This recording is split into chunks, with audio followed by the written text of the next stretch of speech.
ഈ പുസ്തകം എന്തിനാണ് വായിക്കുന്നത്? ഒരു പുസ്തകത്തിൽ എന്തുണ്ട്? ഒരു പുസ്തകത്തിൽ എല്ലാം ഉണ്ട്.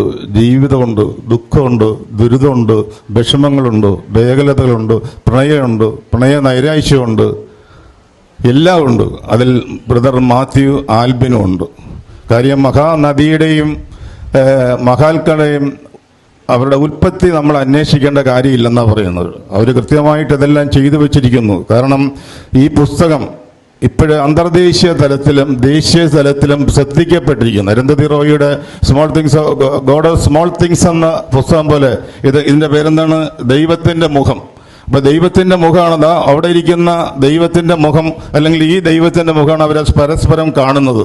ആ ജീവിതമാണ് ഇവിടെ ചോരയിൽ ചാലിച്ച ജീവിതത്തിന്റെ അക്ഷര പേടകമാണ് ഈ പുസ്തകം. ചോരയിൽ ചാലിച്ച ശ്രീ ആൽബിൻ, ബ്രദർ മാത്യു ആൽബിന്റെ അക്ഷര പേടകമാണ് ഈ പുസ്തകം. ഞാൻ ഈ പുസ്തകം അദ്ദേഹത്തെക്കുറിച്ച് ഞാൻ വർഷങ്ങളായിട്ട് നല്ല പരിചയമാണെങ്കിലും ഈ കുത്തഴിഞ്ഞു കിടക്കുന്ന പുസ്തകം കുത്തിയെല്ലാം നേരെ ചൊവ്വയൊക്കെ ആക്കി ഞാൻ വായിക്കുന്നത് കൈനകരി അപ്പച്ചൻ്റെ ആദ്യത്തെ പുസ്തകത്തിൽ നിന്നാണ് ഞാൻ കാര്യങ്ങൾ അറിയുന്നത്.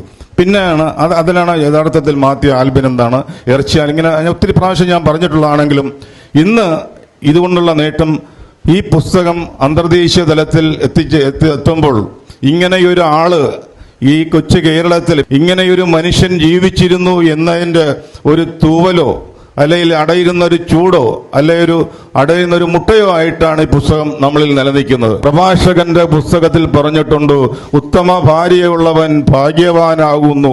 എന്തുകൊണ്ടെന്നാൽ അവന്റെ ആയുസ്സിരട്ടിക്കും. ഉത്തമ ഭാര്യയുള്ളവൻ ഭാഗ്യവാനാകുന്നു. എന്തുകൊണ്ടെന്നാൽ ആയുസ്സിരട്ടിക്കും.